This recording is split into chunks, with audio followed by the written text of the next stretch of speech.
सरकारी कर्मचाऱ्यांच्या पगारवाढीबाबत आतापर्यंतची सर्वात मोठी अपडेट नुकतीच समोर आली आहे. अनेक दिवसांपासून ज्या 8व्या वेतन आयोगाची तुम्ही वाट पाहत होतात, त्याबाबत कर्मचारी संघटनांनी सरकारकडे एक ऐतिहासिक प्रस्ताव ठेवलाय. या प्रस्तावामध्ये फिटमेंट फॅक्टर आणि वार्षिक इन्क्रिमेंटबाबत असे काही आकडे समोर आलेत जे पाहून तुमचे डोळे विस्फारतील. हो, तुम्ही अगदी बरोबर ऐकलंय. आता कर्मचाऱ्यांच्या बेसिक सॅलरीमध्ये केवळ वाढ नाही, तर मोठा धमाका होणार आहे. कमी वेळेत आणि सोप्या भाषेत सांगायचं झालं तर तुमचा पगार आता थेट दुप्पट किंवा तिप्पट होण्याची शक्यता निर्माण झाली आहे. या नवीन प्रस्तावात 3.83 फिटमेंट फॅक्टरचं नेमकं गणित काय आहे आणि दरवर्षी मिळणारं 3% इन्क्रिमेंट आता 6% कसं होणार आहे? लेव्हल 1 पासून लेव्हल 10 पर्यंतच्या प्रत्येक कर्मचाऱ्याच्या खिशात नेमके किती हजार रुपये वाढणार आहेत? या सर्व प्रश्नांची उत्तरं आणि पगाराची संपूर्ण आकडेमोड आपण या छोट्याशा व्हिडिओत पाहणार आहोत. जर तुम्ही सरकारी कर्मचारी असाल किंवा तुमच्या कुटुंबात कोणी सरकारी नोकरीत असेल तर हा व्हिडिओ तुमच्यासाठी मस्ट वॉच आहे, कारण ही बातमी तुमच्या आर्थिक आयुष्याला एक नवी दिशा देऊ शकते. चला तर मग वेळ न घालवता थेट विषयाला सुरुवात करूया आणि समजून घेऊया हे नवीन पगारवाढीचं संपूर्ण महागणित. वेतन आयोग. सध्या संपूर्ण देशभर गल्लीपासून दिल्लीपर्यंत सरकारी कर्मचाऱ्यांच्या मनात एकच धाकधूक सुरू आहे की नवीन वेतन आयोग कधी लागू होणार आणि त्यामध्ये नेमकी किती पगारवाढ मिळणार. पण आज आम्ही तुम्हाला केवळ वरवरची माहिती देणार नाही, तर कर्मचारी संघटनांनी सरकारकडे जो 3.83 फिटमेंट फॅक्टर आणि 6% वार्षिक इन्क्रिमेंटचा प्रस्ताव ठेवला आहे त्याचे सखोल पोस्टमॉर्टम करणार आहोत. हा प्रस्ताव जर जसाच्या तसा मान्य झाला तर सरकारी नोकरीकडे पाहण्याचा लोकांचा दृष्टिकोन कायमचा बदलून जाईल. सर्वात आधी आपण हे समजून घेऊया की सध्याची परिस्थिती नेमकी काय आहे. सध्या आपण 7व्या वेतन आयोगाच्या नियमांनुसार पगार घेत आहोत.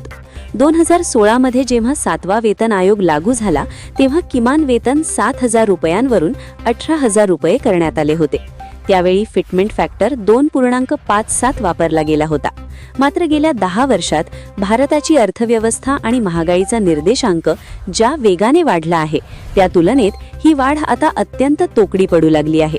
म्हणूनच नॅशनल काउन्सिल ऑफ JCMने आपल्या ड्राफ्ट मेमोरँडममध्ये अत्यंत आक्रमक पवित्रा घेतला आहे.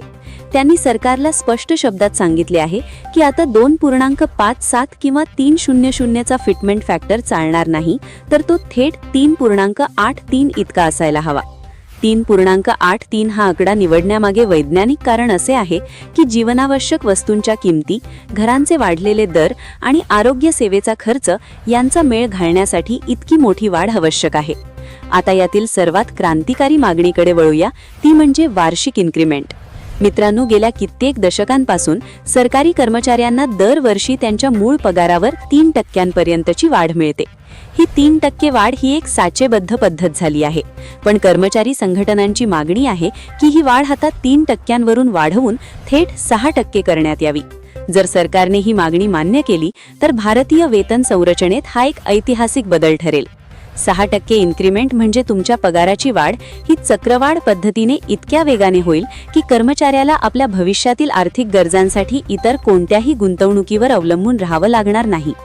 जर एखाद्या कर्मचाऱ्याची बेसिक सॅलरी नवीन नियमानुसार 69,000 रुपये झाली तर दरवर्षी त्याला मिळणारे 6% इन्क्रिमेंट हे 4,140 रुपये असेल. पुढच्या वर्षी हे इन्क्रिमेंट 73,140 रुपयांवर मोजले जाईल.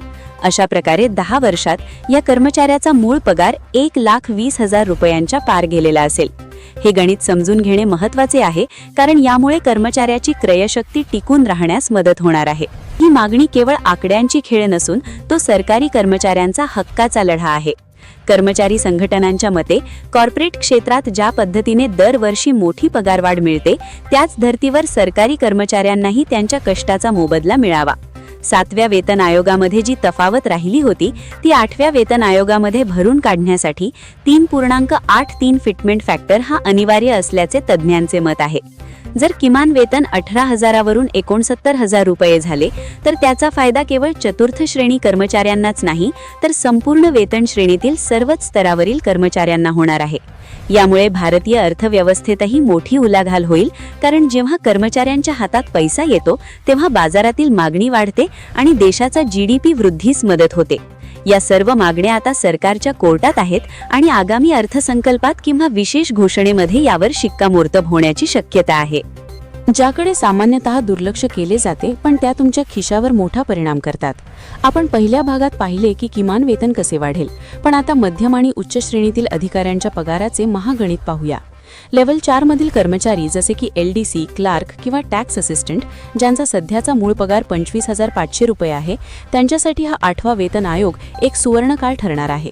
3.83च्या फिटमेंट फॅक्टरनुसार त्यांचा नवीन मूळ पगार थेट 97,665 रुपये इतका होईल. आता कल्पना करा, ज्या क्लार्कचा पगार आज जेमतेम 40-50 हजार एकूण असतो, त्याचा केवळ मूळ पगारच 1 लाखाच्या जवळ पोहोचेल. आणि यामध्ये जेव्हा 6% वार्षिक इन्क्रिमेंटची भर पडेल, तेव्हा पहिल्याच वर्षात हा पगार 1,03,524 रुपयांपर्यंत मजल मारेल. लेव्हल 7 मधील अधिकारी, ज्यामध्ये इन्स्पेक्टर, सेक्शन ऑफिसर्स आणि महत्त्वाचे प्रशासकीय पदं येतात, त्यांचा सध्याचा मूळ पगार 44,900 रुपये आहे. फिटमेंट फॅक्टर 3.83 लागू झाला तर हा आकडा 1,71,967 रुपये होईल आणि 6% वार्षिक वाढीनंतर तो 1,82,285 रुपयांवर पोहोचेल. उच्च पदस्थ गॅझेटेड ऑफिसर म्हणजेच लेव्हल 10च्या बाबतीत तर हे आकडे डोळे पांढरे करणारे आहेत. सध्याचा 56,100 रुपयांचा मूळ पगार वाढून थेट 2,14,863 रुपये होऊ शकतो आणि 6% इन्क्रिमेंट नंतर तो 2,27,754 रुपये होईल. पण मित्रांनो, ही तर फक्त मूळ पगाराची गोष्ट झाली. खरा मोठा फायदा दडलेला आहे तो भत्त्यांमध्ये. सरकारी नियमानुसार महागाई भत्ता, DA, घरभाडे भत्ता, HRA आणि ट्रान्सपोर्ट अलाउन्स TA हे सर्व घटक मूळ पगारावर मोजले जातात. जर मूळ पगारच 3.8 पट वाढला तर हे सर्व भत्ते सुद्धा त्याच पटीत वाढणार आहेत. उदाहरण द्यायचे झाले तर सध्या 50% महागाई भत्ता मिळत आहे. जर एखाद्या कर्मचाऱ्याचा मूळ पगार 69,000 रुपये झाला तर त्याचा महागाई भत्ता 34,500 रुपये असेल. तसेच कर्मचारी संघटनांनी शहरांच्या श्रेणीनुसार घरभाडे भत्ता 30% वाढवून थेट 40% करण्याची मागणी केली आहे. जर 69,000 रुपयांवर 40% HRA मिळाला तर ती रक्कम 27,600 रुपये केवळ घरभाड्यासाठी असेल. या सर्व गोष्टींची बेरीज केली तर एका सामान्य शिपायाचा किंवा MTS कर्मचाऱ्याचा एकूण पगार 1,30,000 रुपयांच्या घरात जाऊ शकतो. हे वाचायला किंवा ऐकायला स्वप्नवत वाटत असले तरी कर्मचारी संघटनांनी दिलेल्या प्रस्तावाचे हे अचूक गणित आहे. यासोबतच संघटनांनी एक अतिशय तांत्रिक पण महत्त्वाची मागणी केली आहे, ती म्हणजे सध्याच्या 18 पे लेव्हल्स रद्द करून केवळ 7 मोठे पे स्केल तयार करावेत.